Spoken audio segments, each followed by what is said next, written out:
Thank you for coming. So this is the official launch of the latest special issue of Curriculum Studies in Health and Physical Education. Our editor is Professor Chris Hickey.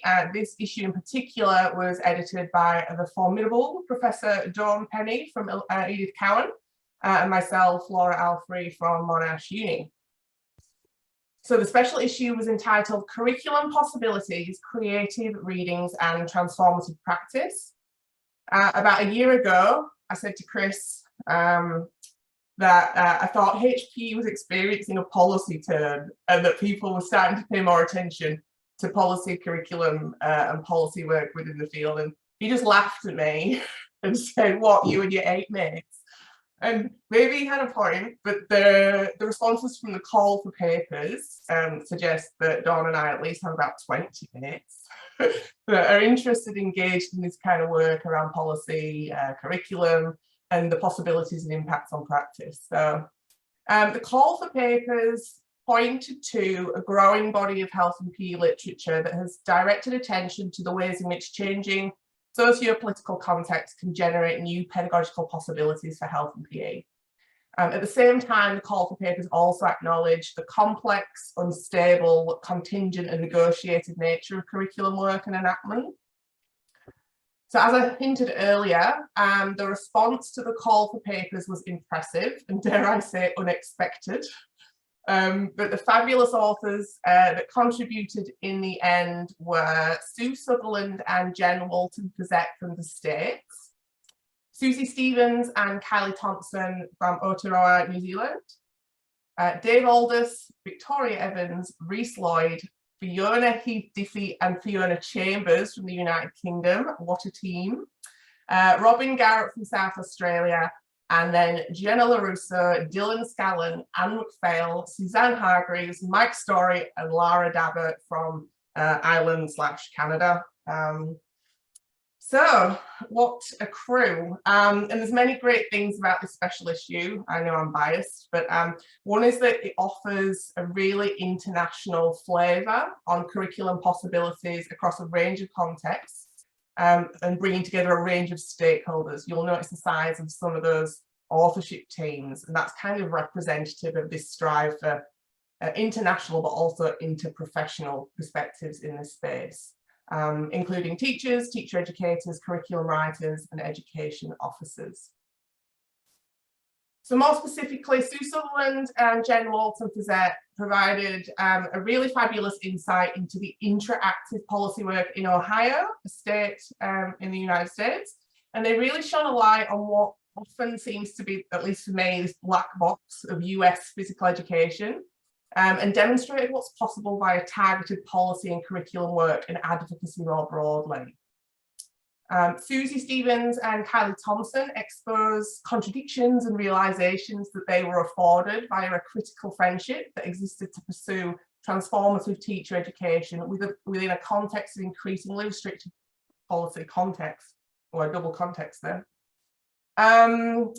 Dave Aldous and colleagues shared findings from the United Kingdom that demonstrated the ways in which teacher professional learning informed by design thinking can provide vital support for creative readings of curriculum and transformative practice. Robin Garrett did some boundary crossing and documented her combining of health and PE and arts curriculum in order to support disadvantaged students engage with learning through creative and embodied approaches.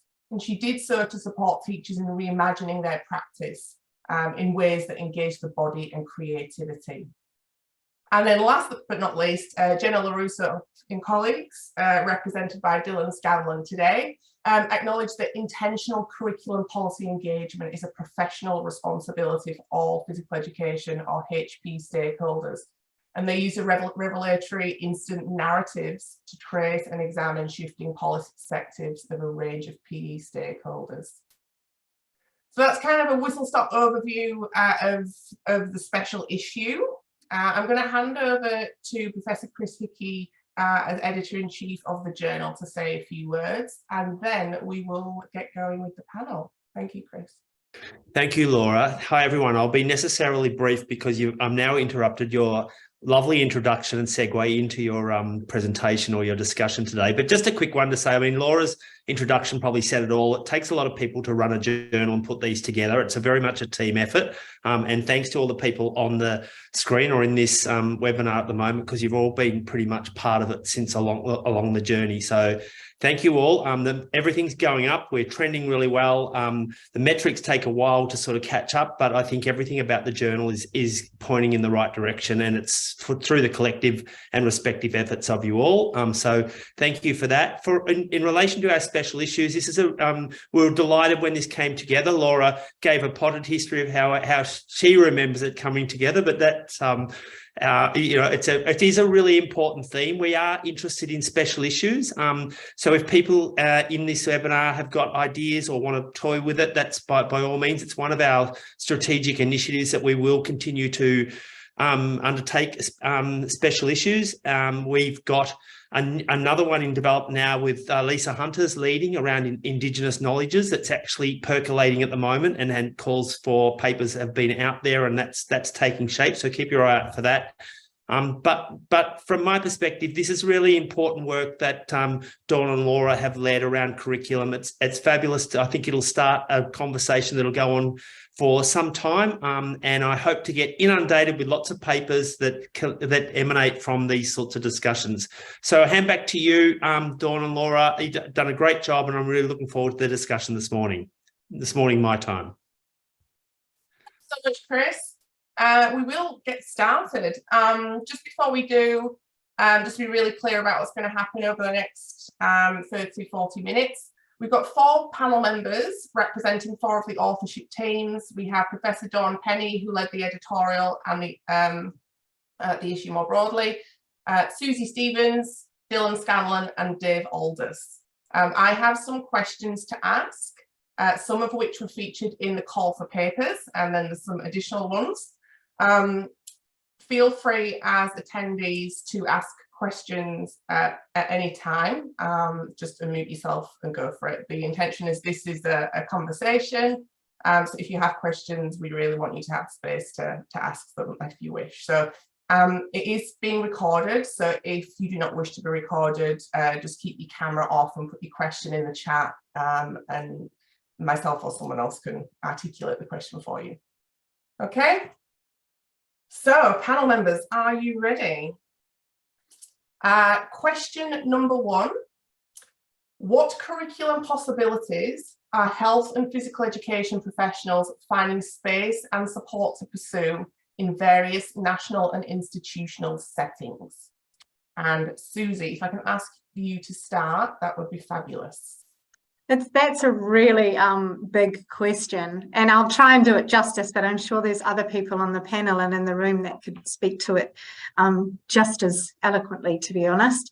For me, I'm coming at this from an Aotearoa New Zealand perspective, and for me it's really important to acknowledge the bicultural opportunities that present themselves in curriculum design. And I think in the past, perhaps we haven't looked to other worldviews or ways of thinking as strong elements of curriculum design and important elements of curriculum design.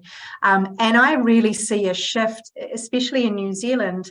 I see a real shift towards the value and the expectation that curriculum and practice in curriculum would be aligned with our treaty in New Zealand, as I'm speaking from a New Zealand perspective, but around the world more internationally with how Indigenous practices look and feel in these spaces, and the mandating of using some thinking that comes from Indigenous ways of knowing.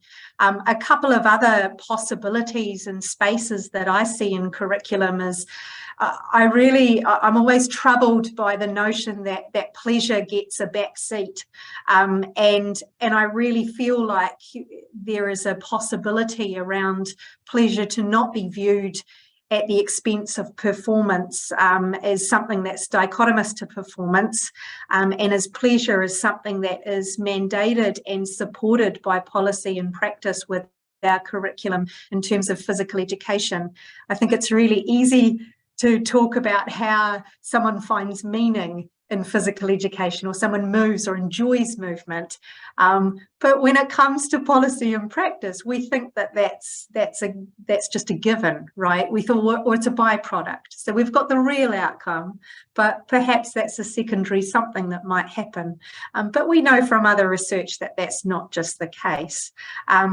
So I think for me personally, I think the two spaces and opportunities for curriculum possibilities at the moment from a New Zealand perspective are really around our biculturalism and starting planning and practice from a bicultural perspective using mātauranga Māori in New Zealand.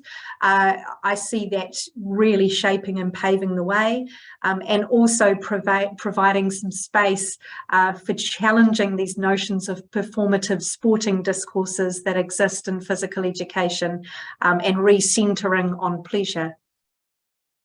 Was that good enough for a starting point, do you think? Was that about...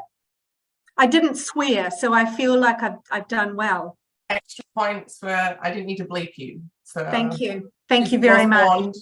And I had my bleeper ready, but fabulous. Thank you, Laura. Thank you so much, Susie. Would anyone else like to jump in from the panel first off?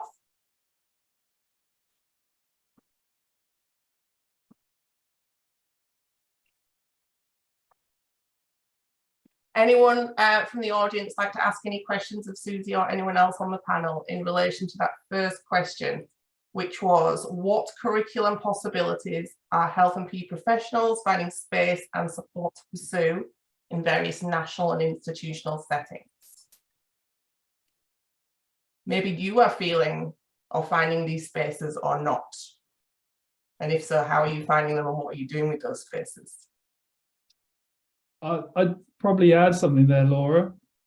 From a Welsh perspective, I thought Susie's response was excellent. I think here in Wales, it's not necessarily just finding space, it's working to find space. So I think one of the observations that we saw through the work that we were doing with teachers that was written into the paper was the idea that they're having to work desperately hard to find these spaces. So it's this idea of the notion of spaces aren't a given for this policy work. They're having to be very creative in the ways that they're working to actually find that space in the first place. It's not a gimme that spaces are given at this time to do policy work in schools. And I think Danny and Reese are on the call today could offer a perspective on that as well. So I really liked the first question, but I thought it was this idea that finding space was just something that naturally happened, but actually it's real work that goes into that. And that's what really impressed me through the data collection, was just the sheer intensity of that work as well that teachers go through. I'll just jump in as well, Laura.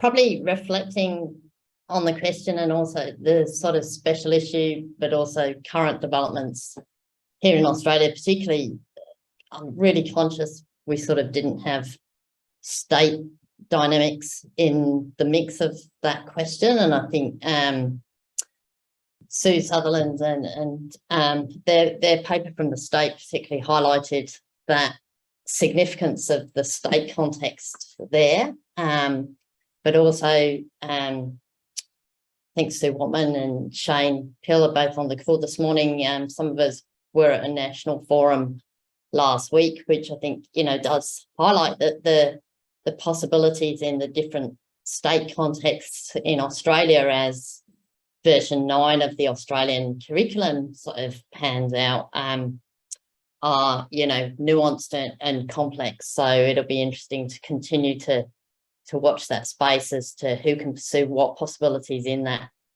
inherent in that new curriculum development. Thank you so much, team. What came through there for me was the idea of intent, across all three: intent, planning intentionally for pleasure, planning intentional for bicultural education, intentionally finding these spaces which occur in different places, right? So in policy, finding those holes and those spaces for creativity and transformative practice, as well as professionally, who am I going to connect with, and practically, where am I going to do this? I was in school yesterday, and the teachers there have repurposed their, so in Victoria we have professional learning communities as a statewide initiative, and often or sometimes they don't go to plan and they're not particularly valued, whereas they've repurposed that as a space to do policy and curriculum work.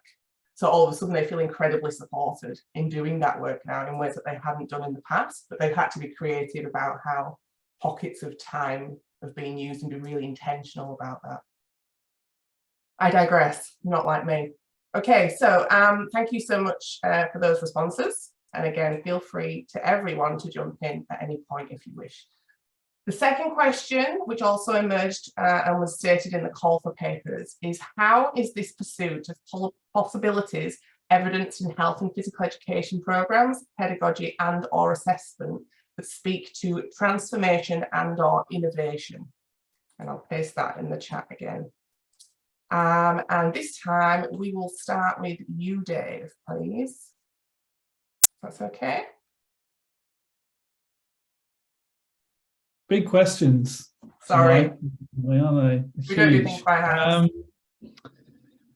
I think when we looked at the terms of programs, pedagogy and assessment in terms of the paper that we did, I think the possibilities for it were ones that we didn't really expect to emerge from the design thinking in the first place. So I think I'll work backwards. I think in terms of the assessment, I don't think actually we, the participants or ourselves, were connecting the ideas or possibilities in terms of the curriculum form to assessment in Wales. And that's a really interesting thing that's coming to a head in Wales as we engage with that curriculum of reform. So as an example, the new curriculum for Wales has been almost detached from that idea of where this goes in terms of assessment possibilities, in terms of then qualifications and things like that. I think when you look into it, there's a huge amount of possibilities for assessment for learning rather than of learning, and the progression steps in the new curriculum allude to that as well. I think then in terms of pedagogy, what was evident is that, again, they were seeing new curriculums but in old pedagogical lenses as well. So there was this kind of tension between traditional pedagogies of PE and then the new ones that were emerging within health and curriculums in Wales as well there. I'll offer the space to others as well. Thank you, Dave. Dylan, I think you have some wise words on this one. Yeah, it's hard to follow wise words after when Dave speaks, so my wise words might not sound as wise. It actually picks up on a comment, Dave, you made previous about creating space around those pursuit of possibilities and the intention in going in and creating space. And I think that's what myself and our authorship team tried to do. Our authorship team was researchers, teacher educators. We had a teacher, a professional development provider, a curriculum developer, all on the authorship team. So we came together to create that space to try and challenge perspectives, possibilities of curriculum policy, and try to see things differently. And that, I think, allowed us to move into that space of transformation, I think, in different ways. So we had co-constructed narratives between different stakeholders. And I can give one example of Mike, who was a teacher, and I was Mike's critical friend, and Mike was my critical friend throughout that, I suppose, as well.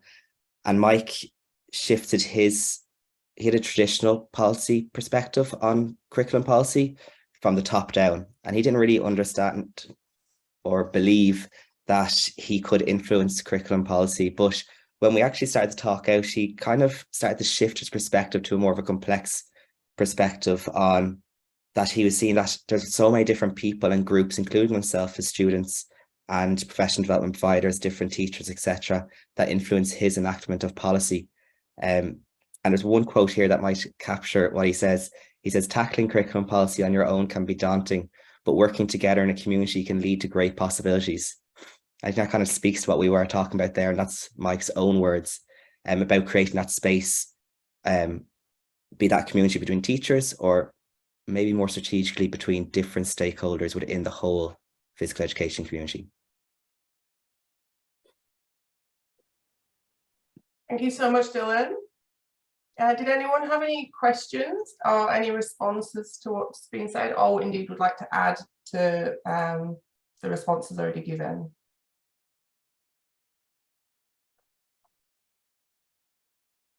Really enjoy those responses from David and from Dylan there as well. And I'm just building upon the critical friendship, of course, because this was a major part of our article, was the formalizing of these conversations that took place. And for me, there's a lot of chat about the stuff that's going wrong, and that can really dictate and it can oppress our ideas and our thinking. It can bring us right down to a level where we feel like it's impassable at times, or we feel like no matter what the solution, we're not going to get out the other side.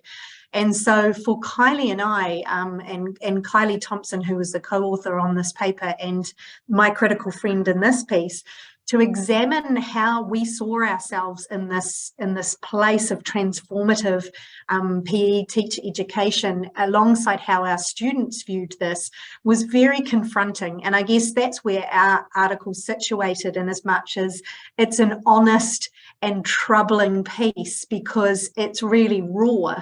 But that's what this critical friendship allowed for, were these conversations, were the change. And it was the transformation of ourselves whilst we are trying to be transformative. And I can't emphasize that enough, is that safe space to be able to be transformative in this space where we're supposed to hold the knowledge, we're supposed to understand these things in teacher education.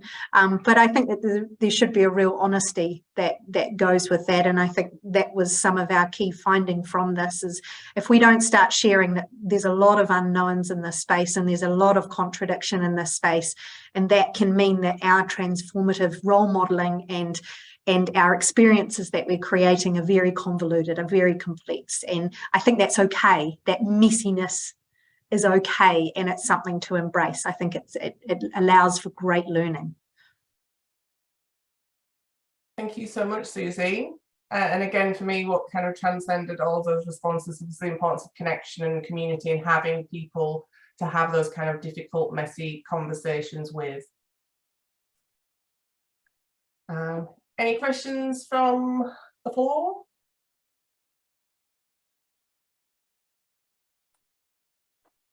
Okay, super. So we'll shimmy on to our third question, which is, what impact are these developments having on students' learning and or their wider engagement in health and PE, physical activity and sport? Who would like to start with that one? I'll have a go to begin with. Dave. I thought, again, that they were fascinating questions, particularly having written the work and then going back to the work and all of the other papers in the special edition. So thanks for those. I think in terms of generating learning experiences, I thought one of the things that really struck me across a couple of papers was this idea of connecting and moving away from what we consider traditional notions of health and PE or PE, and how much opportunity, and going back right to the start, space do we have for that opportunity for learners to move away from it. Again, I go back to the idea of work that teachers put into attempting to move away from these traditional notions. But what was really fascinating about the work that we did was this kind of cultural tie to it in Wales. What does it mean to have traditional notions of physical education? And how do you start transforming those? It kind of comes back to Susie's point about contradictions and uncertainties actually being a good thing, and moving away and challenging traditional notions of PE, particularly in quite a historical context that we have. I think it's really promising, and I think what the data showed us and what the work across Anne Robbins' paper speaks to this as well, is that there's real opportunity to offer young people and learners new ways of thinking and practicing physical education and physical activity in Wales through this work. So the kind of design thinking process was opening up possibilities, and you started to see towards the end of that teachers starting to connect with other stakeholders. There's a really nice example where they went to the local boxing club and started to co-create different ideas to bring back into the classroom. But what was really evident in that was their desire for this to be around all learners and give them all learners opportunities to do that. So I think this idea of moving away and through what we already consider traditional PE is an important one. I think the points that Robin picked up in her paper about learning from different disciplinary areas, so this notion of PE becoming an interdisciplinary space, and it really got me thinking when I design my own curriculums, how much do I offer the opportunity for different disciplines to feed in and through physical education? And again, I'll go back to Susie's really valuable point there. Actually, the contradictions and messiness are opportunities for growth and new ideas. So, you know, how many new ideas and how many different disciplinary ideas do we actually bring into physical education, and who controls that, I think? So it's a real opportunity for new ideas, new movement practices in Wales, and I think it's about then how we support teachers in grasping those. Thanks so much, Dave. Any other comments or questions on that question? Laura, can I add something to that? You sure can. Thanks, Dave. I think that was interesting.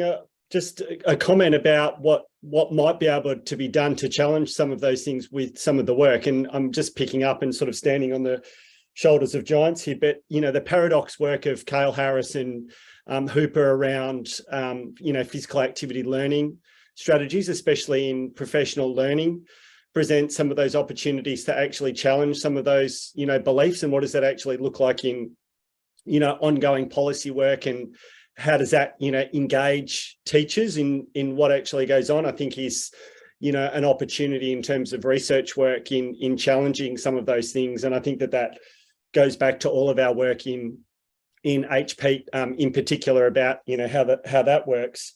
You know, especially both in professional learning and PEAT, you know, in that way. Picking up on the notion of interdisciplinarity, that is a real challenge. And I know that, you know, Dawn and others have, you know, tried to do that. And I know that Shane's about, and, you know, questions about how to frame, you know, interdisciplinarity is a real challenge, you know, to be able to do that. And, you know, that's why I sort of was looking at, you know, using, you know, some of Arnold's work in, you know, historically to be able to actually think about it, because it does think about, you know, disciplinarity, you know, sitting, you know, the medico-scientific logic, you know, alongside a phenomenological or embodied logic, but it's how it actually gets enacted. And that's the challenge. And I know that Chris Clark's here, so the VCAR curriculum manager, we've had conversations around that space too, you know, around how does that look in curriculum policy, you know, in particular, but also is that space about the work between, you know, policy and enactment. And I know that Dawn can, you know, talk to that, and we've had conversations too, but those are some of my comments at this stage about what to continue to, you know, think about that space. Thanks so much, Trent. Anyone else? I know for me, that question really points to arguably a future direction for this kind of work. We've seen, and I'm guilty of this as well, you know, we've seen increasing work around policy and transformation of both policy and practice. But we haven't yet got to, I think, a stage where we've got a really clear picture of the impact of those kind of transformations on student learning. I think we're getting bits on perhaps student engagement, student comfort, but not necessarily student learning. That's just my 2 bobs worth. Okay, if we have no more in response to question 3, we'll move on to question 4, which is expanded thinking about enactment, and this links to Dawn and I's editorial. Is expanded thinking about enactment a prerequisite to advancing visions of and curriculums for futures in health and PE? And I'm going to call on Dawn Penny. Who knows more about this than Dawn Penny? Thanks, Laura, and hi, everyone. I think this question, as Laura said, is one that we, have used to frame part of our paper, which we developed through the year as we, in a way, worked with authors and put the special issue together.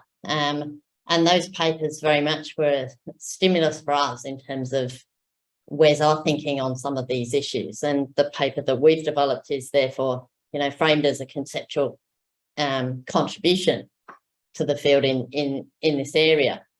I think the striking thing for us first was looking back at our own call for papers and how had we, implicitly or explicitly framed thinking about enactment, and enactment always having been, pitched by, Stephen Ball colleagues and, myself and many others in the field of HPE as something, distinct and different to the discourses of implementation and making. And I think that the papers in the special issue led me particularly to sort of think, actually, how different, is this? How far have we come over, I've been working on this for a long time now, many, many years. And actually, are we talking about things in meaningfully different ways or not?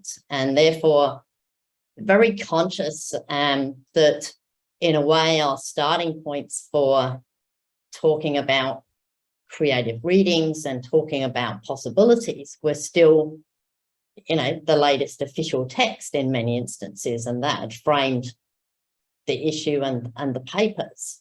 And therefore thinking, actually, particularly, as I say, in the context of the development of the version 9 of the Australian curriculum, for example, and iterations of that across Australia, do we start with looking at that official text, or do we actually start by looking beyond it? And, the work that also I've done more recently with Justin O'Connor and Ruth, Jean's particularly one is in relation to informal sport, and Laura on that classification paper, for example, very much more looking at the possibilities outside of those texts. And I was saying, okay, what are some important reference points? And lots of the commentary I noticed in the chat and contributions this morning have pointed us quite rightly to Indigenous knowledges, and should we be therefore shifting our attention to, developments in a way that currently are marginalised or if not excluded still in texts, and saying what can health and physical education look like with those other things as a reference point, and let's also stop calling them other, as I just did, and then frame it as enactment driven from different starting points. So that was very much the sort of thinking that we tried to capture in a bit of our contribution to the issue. But thank all the authors for, in a way, the work that helped us advance our thinking on that as well. Thanks so much, Dawn. Always a pleasure when you share your wisdom. Does anyone have any responses to Dawn, or anything else they'd like to say in response to the question around, do we need to re-language or perhaps acknowledge the limitations of the language we have been using thus far before we can advance our visions around curriculum possibilities? Shane's got his hand up, Laura. Shane? Thanks, Dawn. Hello, everyone. The question that often comes to my mind, and in stating this, I'm not saying policy doesn't matter, but I'm wondering to who policy matters and why. And then the appendum to that is, to who does policy not matter and why? Because despite progressive policies, most people would argue that the observation of physical education retains more in common with past practice than the expression of contemporary or practice designed around accepted evidence of teaching for effective learning. I'm remembering some of the research in this area by our colleagues in Tasmania and Queensland, who pretty much use metaphors like a policy gets lobbed into schools, there's a flurry of activity for a little while, and then things return back to normal and any sense of innovation gets washed away. Or policy tends to live in the shadow of existing practice because hegemony takes over and the comfort of existing regularities continues.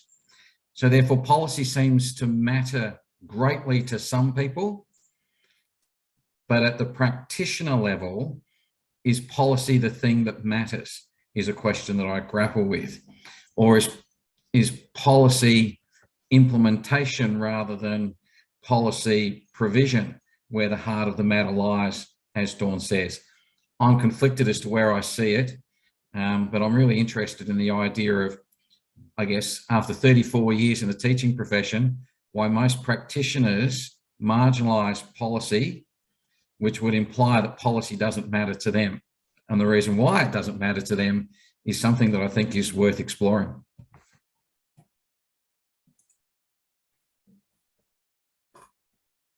I was madly typing a response and then realised it was my job to interject. I will press enter in a second. Thank you so much, Shane. I think that those are really big and important questions, and I'm not going to steal the airtime. I'll just press enter in a second. But John, I think you have a question or a comment. Yeah, thanks, Laura. I've got another question. Is that all right? Like it doesn't follow directly on from your point, Shane. Okay. It sort of, is that okay? Or Yep. Yeah, I was just thinking about the language challenge. I suppose it does follow a little bit on from your point, Shane, in that the language we do adopt in policy does filter through in some sense, especially the big terms like, and I notice in the chat, the conversations, a little bit of the conversation about physical literacy. And what I wanted to do is, bring the outdoor sort of ed space into this conversation too, and I suppose the health education space, and think, a few of us recently have been talking about outdoor literacy, and what the hell does that mean? In the curriculum space, I suppose we've got physical education, we've got outdoor education, we've got health education, so that's sort of fairly neatly catered for.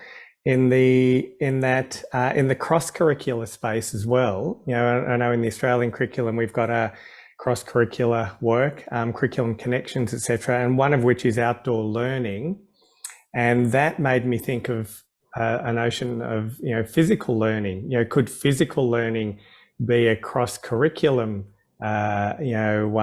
connection? I suppose you are doing physical activities in other subject areas, discipline areas, and also the notion of health learning. So I was sort of playing with these sort of three spaces, sort of the learning space, outdoor learning, physical learning, health learning, the curriculum space, in a sense, outdoor education, physical education, health education, and that literacy notion space, outdoor literacy, physical literacy, health literacy, and that language, learning, literacy, and education, what is occurring in there, and across these three broad areas that we sort of play in, what does that mean for as a creative reading of what's happening in these areas? Just some thoughts. Thanks, Laura. Thanks, John. Does anyone else have any comments or questions?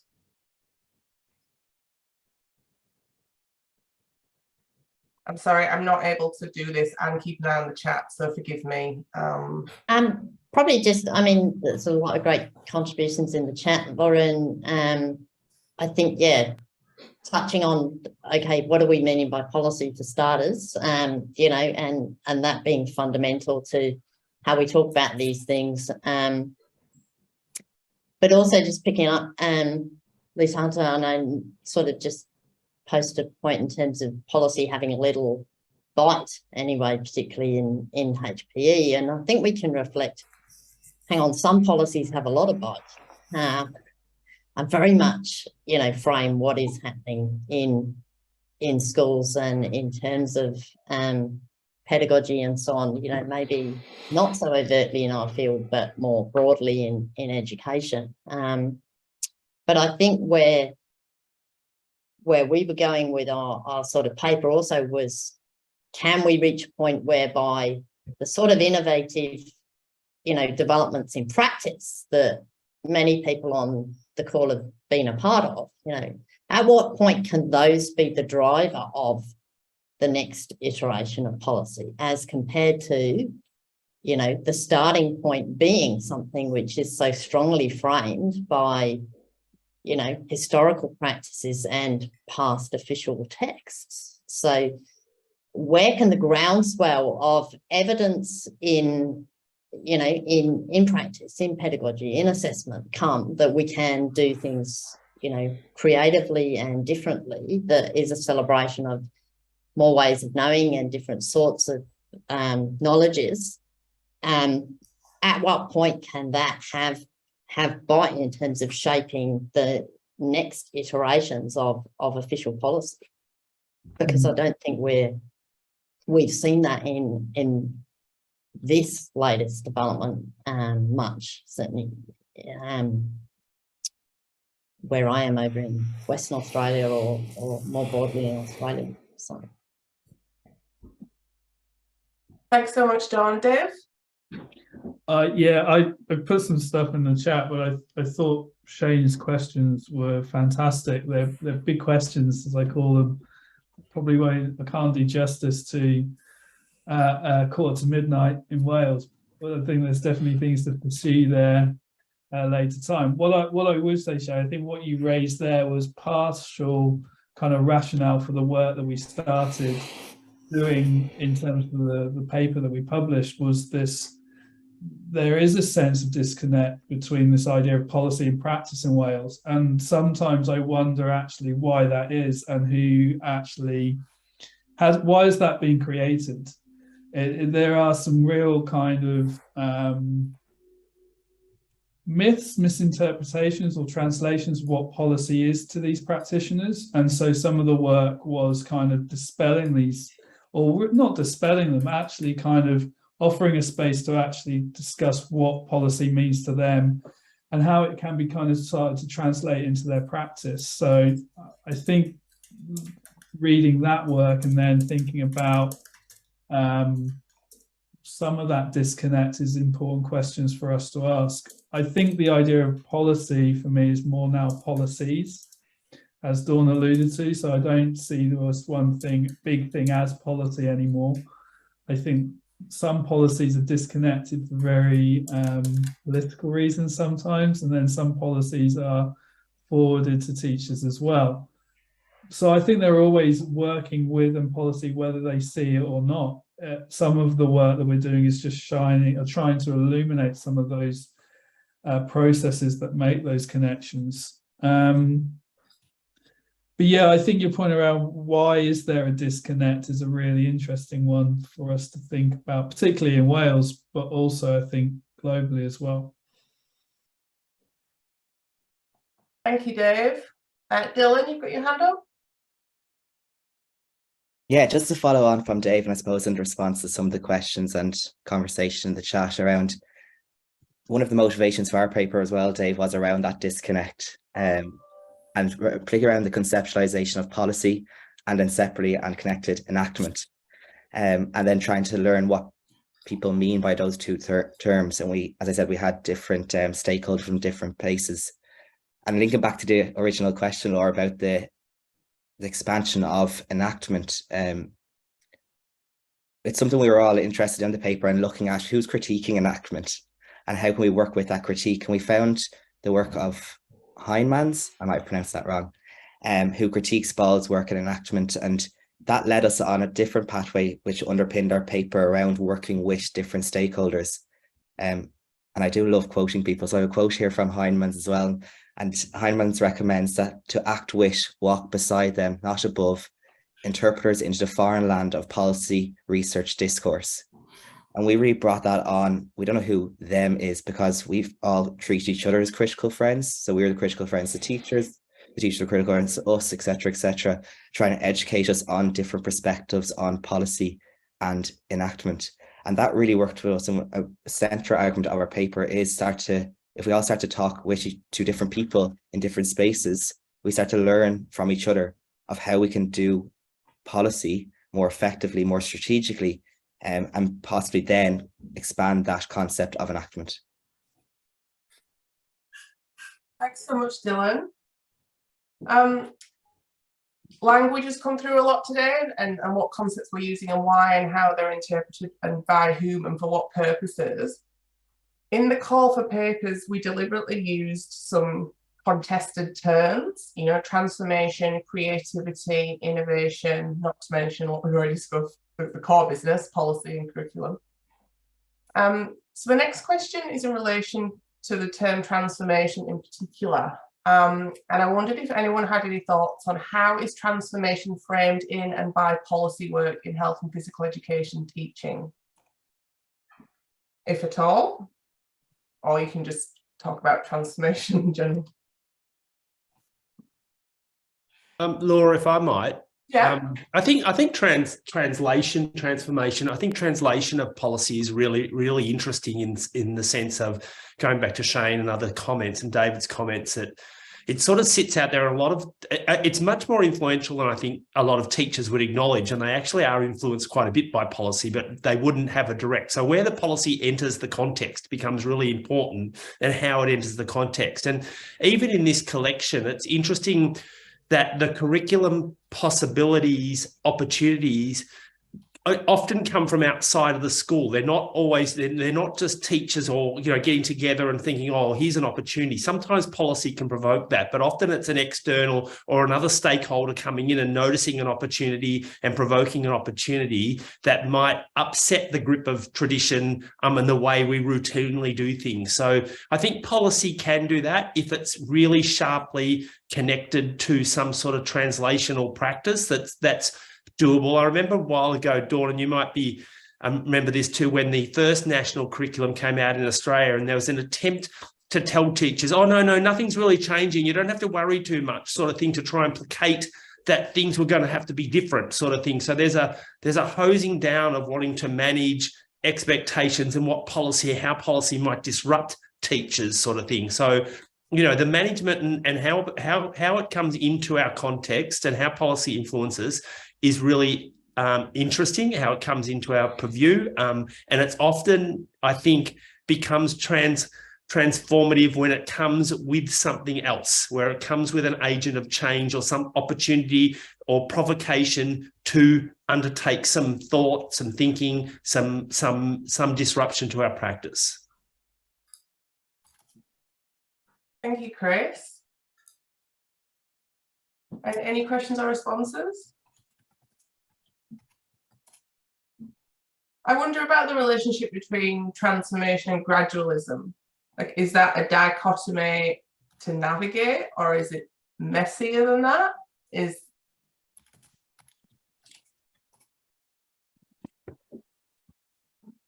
Yeah, I mean, if I can I think it's a tool to step change something that doesn't like to change. So I think it's often put in place so that we can move along continuum. There's a vision for a change, but that change is really difficult to operationalize, as we know, I think, as practitioners or teachers. And I think, you know, I think back to the critical theory stuff of, you know, the early 80s and that was, you know, challenging practice, but it didn't have a translational edge. So yes, it was, you know, it was provoking thought, thinking about differently, but it had no translational power. So you know, so gradualism became a way of, oh, let's find a spot to put a moment in practice and potentially move things incrementally along. You know, I think that's possibly how things really change, save a massive disruption like a a virus that, you know, goes across our globe, and we have massive changes that, you know, we were talking, Dylan and I yesterday talking about things that have changed now ever more, you know, we thought that would snap back and aren't going to snap back. So, you know, there's things that can disrupt, but I think the practical way is to try and gradually take things out so that we don't upset people. Thank you, Chris. We're on the final straight, and I'm going to ask one final question. I'll post it to the panel members to start with, and then all in. As we've progressed through this conversation, I feel like we've already identified some possible kind of future directions for policy curriculum work, in particular around transformation and possibilities. For example, we identified earlier the gap around, or the ways in which we could contribute to our understandings on impact of these transformations and policies on student learning in particular.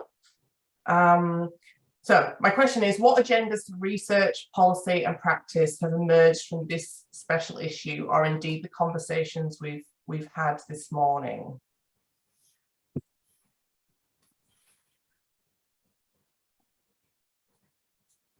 Maybe this has raised further questions for you or prompted you to think in different ways about particular concepts. I mean, I'll just sort of start the ball rolling, Laura, in relation to this one. Part of it was also a reflection on, you know, the contributions that we had and some of the limitations everyone acknowledged with those, and probably to particularly highlight, you know, the relative, you know, absence of student voice in the collection and in a lot of our work, which I'm acutely conscious there's a lot of pragmatic, you know, reasons for that, and how difficult research centrally involving young people can be. But I think that emerged as, for me, something that we all need to really push more for. There's a paper incoming, Dawn. Anyone else? Any big questions that have emerged for you on the back of either the special issue or just this conversation this evening?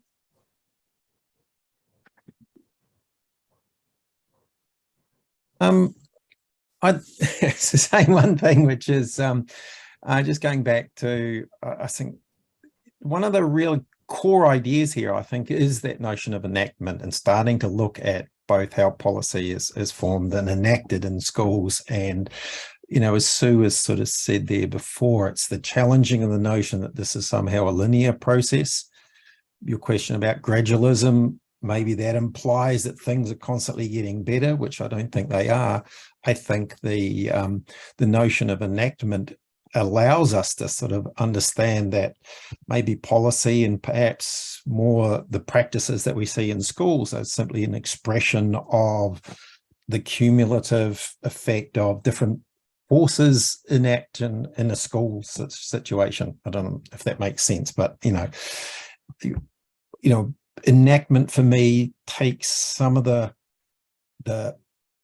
sort of human-centered nature of curriculum away, and then starts to focus more on the other forces at play in terms of policy. And I suppose the connect in a way to our sub conversation that's been going on here about physical literacy, and the tweet yesterday from Dylan about, you know, what happened in England, a group of people going down to try and get a definition of physical literacy. And why that's important is because you kind of think, well, how does this give a particular voice? Who becomes assembled in a group to speak for and about physical education, and you know, and how do they become a vector for particular ideas into the profession? And so that's kind of, I think, you know, those are sort of the types of questions which become really generative for any research, and why as I said, I think enactment is a really lovely idea, because it enables us to focus attention on curriculum practices in schools in a slightly different way and asking some slightly different questions. So, you know, it's fantastic that we've got this special edition to sort of key us off in the work that we've done, that you've done in the introduction to sort of introduce that concept and to challenge our thinking in that way. Thank you so much, Helen. I don't know if we can have a better finish than that, but does anyone want to try?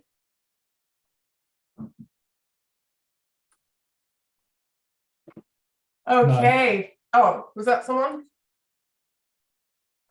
Yep. Okay. Thank you for that strong finish, Alan. So with time in mind, we will draw a close to today's event. Before I do that, so collectively, the papers compiled and the authors that have joined us today, they've each contributed to the fund of knowledge around transformational practice, policy possibilities. But as kind of the last few questions there pointed, we've still got a way to go in terms of painting a more sophisticated picture around what that means within the health and physical education context. So thank you so much to the authors for responding to the call and for developing such thoughtful papers. And thank you, Dawn, for leading the charge across the whole special issue. And thanks, Chris, for your support in doing that work.